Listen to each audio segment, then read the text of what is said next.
On the occasion of Republic Day, celebrated on 26th January 2021, the principal of Jawahar Navodaya Vidyalaya, Narbada, Gujarat, Shrimati Shefali Singh, is now going to present the motivational speech. नमस्कार।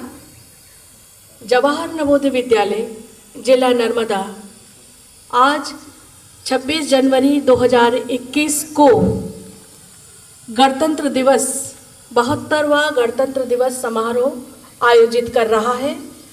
अपने देश को अपनी सच्ची श्रद्धांजलि अर्पित कर रहा है उन वीरों के प्रति, उन क्रांतिकारियों के प्रति, उन आंदोलनकर्ताओं के प्रति, उन शहीदों के प्रति जिन्होंने देश को स्वतंत्रता दी और एक गणतंत्र दिया, जिसने पूरे विश्व में सबसे बड़ा लोकतंत्र गणतंत्रीय प्रणाली शासन प्रणाली होने का अपना एक गौरव प्राप्त किया है। हम 72 वर्ष हो चुके हैं, हमारा ये देश गणतंत्र हुआ है। इन 72 वर्षों में यानी कि 71 वर्ष पूरे हो चुके हैं और 72वां दिवस है ये गणतंत्र का। इन वर्षों में देश ने जो उन्नति की है, उस उन्नति के पीछे जिन जिन लोगों का हाथ है, हम उनके प्रति ऋणी हैं। वर्तमान भारत सरकार भी हमारे देश को उन्होंने बहुत कम समय में बहुत आगे वो लेके गए हैं, उनके प्रति भी हम एक बहुत बड़ा प्रणाम यहाँ से सैल्यूट हम उन्हें प्रेषित करते हैं कि भारत सरकार के द्वारा वर्तमान में जितनी भी गतिविधियाँ आरंभ की गई हैं, जितने भी कानून बनाए गए हैं और जिन प्रोजेक्ट्स पे वो काम कर रहे हैं, उसने हमारे भारत देश को दिन दूनी रात चौगनी उन्नति प्रदान की है।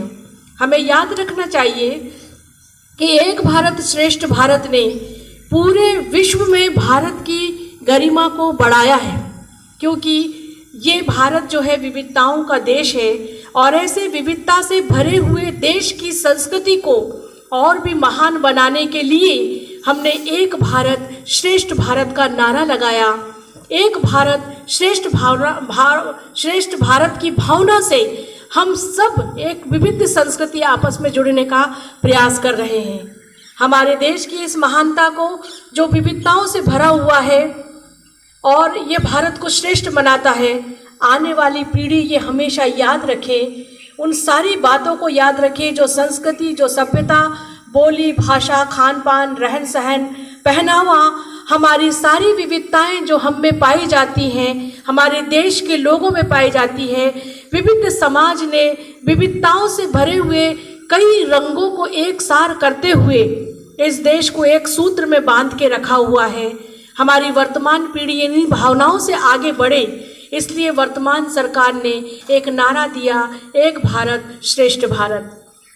इसी प्रकार से आत्मनिर्भर भारत, वाकई में भारत में कौशलों की, शिल्पियों की कोई कमी नहीं है, कलाकारों की कोई कमी नहीं है। अगर हम उन कलाओं को, उन शिल्पियों को, उन कौशलों को अपने जीवन में इस तरीके से सीखें कि अगर आवश्यकता पड़ी तो वह कलाकारी, वह शिल्पी, वह हुनर, वह हमारे जीवन का आत्मनिर्भर बना सकता है। हम कैरियर ओरिएंटेड कौशलों को हम सीखें। किसी समय में त्योहारों में केवल कोई चीज़ बनाई जाती थी, घर रोगन किए जाते थे, सजाए जाते थे, लेकिन आज वही चीज़ जो है, वही स्किल वर्तमान सरकार ने उसे हमारे जीविकापार्जन से जोड़ दिया है। यानी कि प्रत्येक व्यक्ति एक आत्मसम्मान के साथ, गौरव के साथ में अपने जीवन का वो यापन कर सकता है और सम्मान का जीवन जी सकता है। दुनिया में हुए कई गलत कार्य, भ्रष्टाचार, चोरी, डकैती, लूटमार, ठगी, इन सारी चीज़ों से ऊपर उठकर इन कौशलों के माध्यम से व्यक्ति सम्मान का जीवन जी सकता है। जिसके पास में जो कला है, यदि हम बचपन से ही उन बच्चों के अंदर उन सारी बातों के प्रति एक सम्मान की भावना लाए और वो अपने कार्य को, जैसे कृषि कार्य है या कोई हस्तशिल्प कला है या कोई आपका भोजन ही बनाने की कला है, क्योंकि भारत में भोजन की सामग्री बनाने की विविधताओं से भरा हुआ है। कई प्रकार के भोजन हमारे देश में बनाए जाते हैं, कई प्रकार की कलाएं हमारे देश में हैं। हर जगह की पेंटिंग, चित्रकारी, नृत्य, संगीत, सब कुछ बहुत अलग अलग है। हम इन सब के माध्यम से हमारे देश के प्रत्येक व्यक्ति को, हर एक व्यक्ति जो जिस उम्र में है, जिस क्षमता में है, वह जो कर सकता है उसकी क्षमता के अनुसार, उसकी दक्षता के अनुसार वह आत्मनिर्भर बन सकता है। आत्मनिर्भर का मतलब है कि हमें किसी पर निर्भर नहीं होना है और अपने कौशल के माध्यम से हम एक सम्मान से भरा हुआ जीवन हम जी सकते हैं, गौरव से भरा हुआ जीवन हम जी सकते हैं। और प्रत्येक व्यक्ति को, प्रत्येक के श्रम के प्रति हमें सम्मान की भावना होनी चाहिए। हमारी इस पीढ़ी को बताना है कि कोई काम छोटा या बड़ा नहीं होता, कार्य कार्य होता है। उस कार्य को व्यक्ति केवल तन मन से धन लगा के वो कार्य करे, अपना वो सर्वस्व उसके ऊपर वो ध्यान केंद्रित करके करे और एक अपने कार्य को वो पूजा समझे, तो उसके लिए वो कोई कार्य उसके लिए छोटा नहीं होगा, बशर्ते कि उस कार्य को वो मन से करे, किसी श्रद्धा से करे। वो ये सोचे कि मैं किसी के लिए ये कार्य कर रहा हूँ, किसी के लिए मैं कुछ काम कर रहा हूँ, तो ये मेरी खुशी है, ये मुझे सौभाग्य मिला है कि मुझे ये कार्य करने का मौका मिल रहा है। हमारे अंदर ऐसी भावनाएं अगर आएंगी तो हम प्रत्येक व्यक्ति के प्रति सम्मान दृष्टिकोण रखेंगे, सम्मान की भावना रखेंगे। चाहे वो कितना भी छोटा काम करने वाला व्यक्ति क्यों ना हो, हम उसको छोटे या बड़े से नहीं जोड़ेंगे। वह सेवा करता है, वह सेवक है, तो हम सेवकों के प्रति हमारी भावनाएं हम उनसे जोड़ेंगे। तो इस प्रकार देश के प्रत्येक नागरिक अगर एक दूसरे की भावनाओं की कद्र करेंगे, उनका सम्मान करेंगे, तो प्रत्येक व्यक्ति अपने कार्य को सम्मानित दृष्टि से देखेगा और अपने कार्य के प्रति वो समर्पित भावना लाएगा। हमें वही भारत देना है, हमें वही भावी पीढ़ी को वही बात बतानी है। हमारे सिलेबस में भी इन सारी बातों को लागू किया गया है क्योंकि इसकी महत्ता को समझा गया है। कार्य, यदि उन छोटे छोटे कार्यों को करने वाले लोग ना हो तो आज जो भी हमने एक्सेसरीज हमारे शरीर में जो भी हम आज सजे धजे हैं, इतने खूबसूरत लग रहे हैं, ये उन कलाकारों के माध्यम से है। सोचिए अगर ये नहीं बनाने वाले होते तो क्या हम इसे बना पाते? नहीं। हमारे इन कार्य को, ये जो इतना सुंदर प्रांगण दिख रहा है, साफ सुथरा है, इनको करने वाले लोगों के प्रति हमारे मन में एक अच्छी भावना होनी चाहिए, उनके प्रति एक प्यार और अपनेपन की भावना होनी चाहिए। अगर ये नहीं करेंगे तो क्या हम इस कार्य को कर पाएंगे? नहीं कर पाएंगे। तो जिस कार्य को हम नहीं कर पाएंगे, उस कार्य के प्रति, जो कार्य दूसरा कर रहा है, उस कार्य के प्रति हमारे अंदर एक बहुत ही अच्छी भावना होनी चाहिए कि हम उस भावना से अगर जुड़ते हैं तो वो व्यक्ति अपने आप में ये सोचेगा कि मेरा भी समाज में अस्तित्व है, मैं भी इस देश का नागरिक हूँ और एक सामाजिक प्राणी हूँ और पूरे गौरव के साथ में मैं जीवन जी सकता हूँ क्योंकि मेरे कार्य को सम्मान दिया जा रहा है। हमारी आने वाली भावी पीढ़ी सारे कौशलों को जानेगी, सारी बातों को जानेगी, तो आने वाले समय में आप समझ सकते हैं कि एक कितना खूबसूरत, सुदृढ़ और सक्षम भारत बनेगा। वर्तमान पीढ़ी का ही कर्तव्य होता है। हमारे पूर्वजों ने हमको जो विरासत में दिए हैं, उन सारी विरासत को हमें संभाल के रखना है। देश की आज़ादी, देश का संविधान, देश की संस्कृति, देश की सभ्यता, ये अपनापन, ये एकीकरण, ये राष्ट्रीय एकीकरण, ये बोली भाषाएं हम लोगों ने नहीं ईजाद की, ये हमारे पूर्वजों ने हमको दी है। इन्हें संभाल के रखना है क्योंकि अगर विविधता में एकता एक सार है और ये हमारे देश को महान बनाता है, तो हर वर्तमान पीढ़ी का काम है कि इस महानता को आगे लेके जाना है, स्थानांतरित करते जाना है, ट्रांसफ़र करना है अगली जनरेशन के आगे, उनको हमें बताते जाना है। और इस प्रकार से देखिएगा कि आपको कई सालों के बाद फिर आपको भी ये ऐसे ही याद किया जाएगा कि उन्होंने हमारे लिए वो सारी चीज़ें की थी, बताई थी, इसलिए आज की वर्तमान पीढ़ी भी इसी प्रकार से देश को ऐसे ही आगे लेके जा रही है।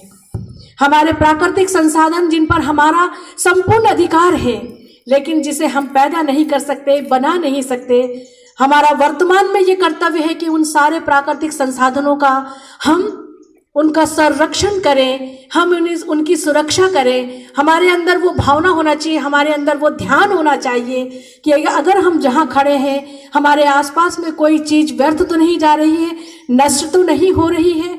अगर नष्ट हो रही है तो मैं क्या उपाय कर सकती हूँ, मैं क्या उपाय कर सकता हूँ कि ये नष्ट ना हो। ये संसाधन जो सरकारी संसाधन है, देश की प्रॉपर्टी है, प्रकृति की प्रॉपर्टी है, मैं इसको कैसे संभालूं। यदि मेरे अंदर ये भावना है, मेरी पीढ़ी में वो भावना अपने आप आ जाएगी। ऐसे बहुत सारे जल संसाधन प्रोजेक्ट चल रहे हैं, save water, save energy, save world, earth, सारी चीज़ों को सुरक्षित करने जैसे प्रोजेक्ट्स जो चलाए जा रहे हैं, इन सारे प्रोजेक्ट्स के बारे में हमें जानकारी होनी चाहिए और हमारी वर्तमान पीढ़ी को इसकी जानकारी देनी चाहिए। उन्हें देने से उनके अंदर जागरूकता है, उससे संबंधित कई गतिविधियां हैं।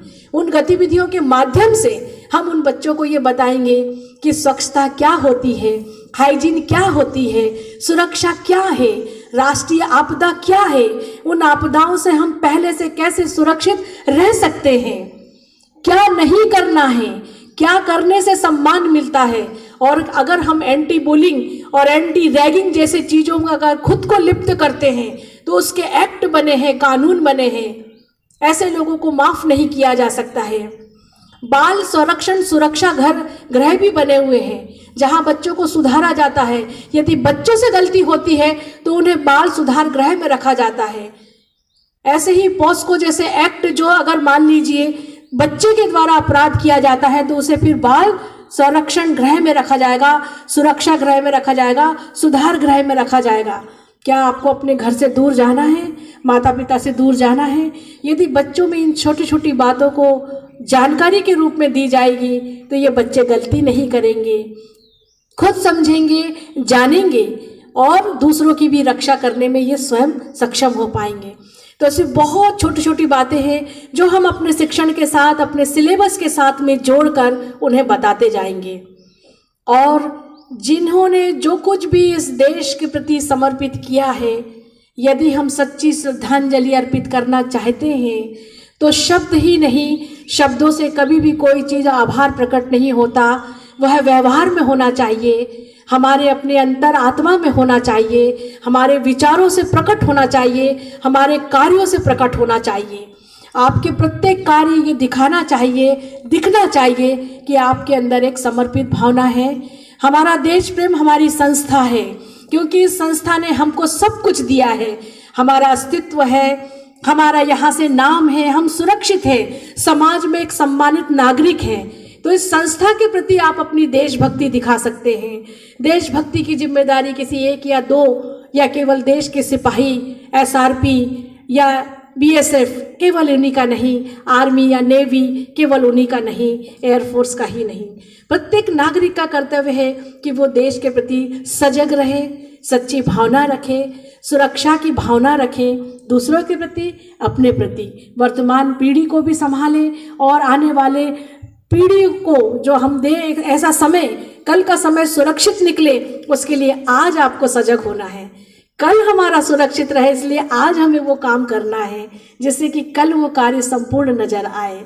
कोई भी कार्य हमारा उसी समय अगर हम कर लेते हैं तो इसका मतलब है कि हम विकास की ओर हैं। यदि हमारा कार्य एक के ऊपर एक जमा हो जाता है, इसका मतलब है हमने प्रगति रोक दी है।